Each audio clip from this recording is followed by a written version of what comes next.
আসসালামু আলাইকুম ভিউয়ার্স, জানিয়ে দিব সর্বশেষ সংবাদগুলো।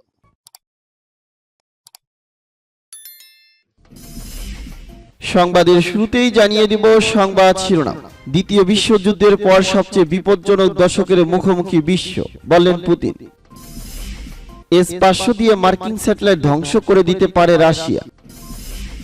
চীনকে ঠেকাতে ভারতকে সাহায্য করার বার্তা আমেরিকার। আসিয়ানকে সতর্ক করল মিয়ানমার। এবং জানিয়ে দিব সর্বশেষ শিরোনাম। ইরানের পবিত্র মাজারে হামলার সঙ্গে বিশ্ব সাম্রাজ্যবাদ জড়িত।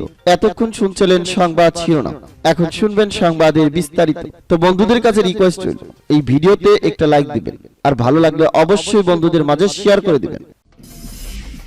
দ্বিতীয় বিশ্বযুদ্ধের পর সবচেয়ে বিপজ্জনক দশকের মুখোমুখি বিশ্ব, বললেন পুতিন। রাশিয়ার প্রেসিডেন্ট ভ্লাদিমির পুতিন সতর্ক করে দিয়ে বলেছেন, দ্বিতীয় বিশ্বযুদ্ধ শেষ হওয়ার পর বিশ্ব সম্ভবত সবচেয়ে বিপজ্জনক দশকের মুখোমুখি হচ্ছে। বৃহস্পতিবার দীর্ঘ এক বক্তব্যে তিনি এসব কথা বলেন। বক্তব্যে ইউক্রেন রাশিয়ার আক্রমণকে ন্যায্যতা দেওয়ার চেষ্টাও করেন পুতিন। তবে ইউক্রেনে হামলার বিষয়ে রুশ এই প্রেসিডেন্টের এই পদক্ষেপ রাশিয়াকে কার্যত আন্তর্জাতিকভাবে বিচ্ছিন্ন করে দিয়েছে।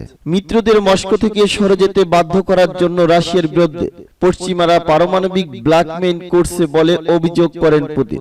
অবশ্য প্রয়োজনে ইউক্রেনে পরমাণু হামলার হুমকি আগেই দিয়েছে রাশিয়া, এবং পশ্চিমা দেশগুলো ক্রেমলিনের সাম্প্রতিক সেই হুমকির নিন্দা করেছে। মস্কো ভিত্তিক গবেষণা ও পরামর্শদাতা সংস্থা ভালদাই ফোরামে বৃহস্পতিবার এক অনুষ্ঠানে পুতিন বক্তব্য দেওয়ার সময় বলেন, রাশিয়ার পারমাণবিক অস্ত্রের সম্ভাব্য ব্যবহার সম্পর্কে আমরা সক্রিয়ভাবে কিছু বলিনি। আমরা শুধুমাত্র পশ্চিমা দেশগুলো নেতাদের বক্তব্যের ইঙ্গিতের বিষয়ে পাল্টা প্রতিক্রিয়া জানিয়েছি। পশ্চিমাদের অভিযুক্ত করে তিনি বলেন, তারা বিপজ্জনক রক্তাক্ত নোংরা খেলা খেলছে। বিশ্বের বেশিরভাগ সমস্যা সৃষ্টির জন্য পশ্চিমাদেরকে দোষারোপ করে পুতিন জোর দিয়ে বলেন, পশ্চিমের একক আধিপত্য এখন শেষ হয়ে আসছে। রুশ প্রেসিডেন্ট আরো বলেন, আমরা একটি ঐতিহাসিক সময়ে আছি। সামনে সম্ভাব্য সবচেয়ে বিপজ্জনক, অপ্রত্যাশিত এবং একই সময় দ্বিতীয় বিশ্বযুদ্ধের সমাপ্তির পর থেকে গুরুত্বপূর্ণ দশক অপেক্ষা করছে। তিনি বলেন, বৈশ্বিক শৃঙ্খলা রক্ষায় পশ্চিমা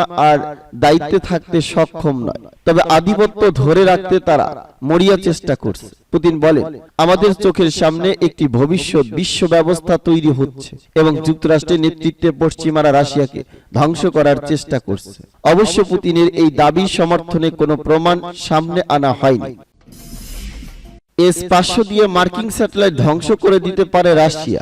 ইউক্রেনকে যুদ্ধে সহযোগিতার দায়ে আমেরিকার স্যাটেলাইট ধ্বংস করে দিতে পারে রাশিয়া, এমন আশঙ্কা ক্রমে জোরদার হচ্ছে। রুশ পররাষ্ট্র মন্ত্রণালয়ের কর্মকর্তা কনস্তান্তিন ভোরোনৎসভ বলেছেন, যুদ্ধে পশ্চিমাদের স্যাটেলাইটগুলো যদি ইউক্রেনকে সহায়তার কাজে ব্যবহার করা হয়, তাহলে সেগুলো রাশিয়ার লক্ষ্যবস্তুতে পরিণত হতে পারে। বিভিন্ন সূত্র বলছে, রাশিয়ায় S-500 ক্ষেপণাস্ত্র ব্যবহারের সাহায্যে পশ্চিমাদের গোয়েন্দা স্যাটেলাইটগুলো ধ্বংস করে দিতে পারে। বিশ্বে সর্বপ্রথম 1957 সালে মানুষের তৈরি স্যাটেলাইট মহাকাশে পাঠায় রাশিয়া। এরপর 1961 সালে প্রথম কোনো মানুষকে মহাশূন্যে পাঠায় দেশটি। মহাকাশে হামলা চালানোর বড় সক্ষমতা রয়েছে রাশিয়া। 2021 সালে নিজেদের একটি স্যাটেলাইট ক্ষেপণাস্ত্র ব্যবহার করে ধ্বংস করেছিল মস্কো।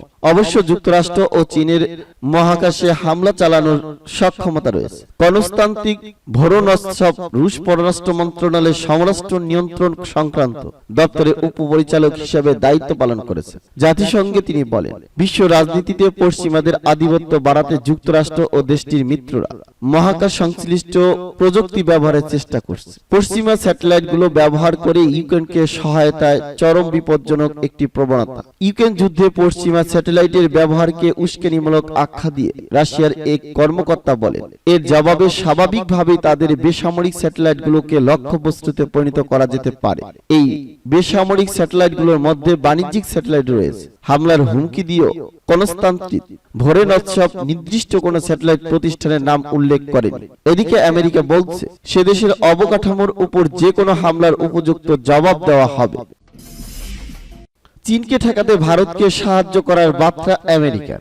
স্থল ও সমুদ্র চীনকে ঠেকাতে ভারতের ক্ষমতা বাড়াতে বদ্ধপরিকর আমেরিকা। ওয়াশিংটনের মতে আগামী কয়েক দশকের জন্য কৌশলগতভাবে মার্কিন যুক্তরাষ্ট্রের সবচেয়ে বড় প্রতিযোগী হতে চলেছে চীন।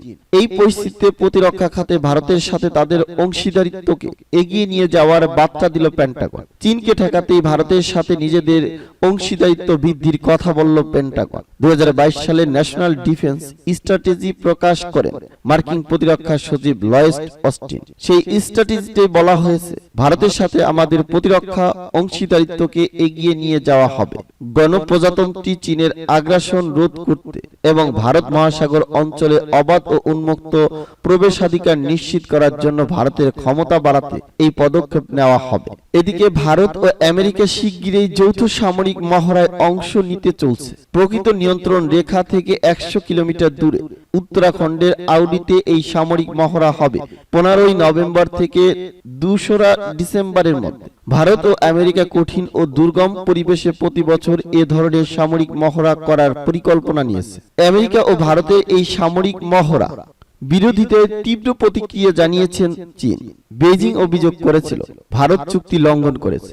যদিও এ প্রসঙ্গে ভারতের পররাষ্ট্র মন্ত্রণালয়ের মুখপাত্র অরিন্দম বাগচি বলেন, তৃতীয় পক্ষের হস্তক্ষেপের অভিযোগ বুঝতে পারছি না। ভারত ও আমেরিকার যৌথ সামরিক মহড়া সম্পূর্ণ আলাদা একটি বিষয়। চীন অকারণে সীমান্তে উত্তেজনার সাথে সামরিক মহড়াকে গুলিয়ে ফেলছে।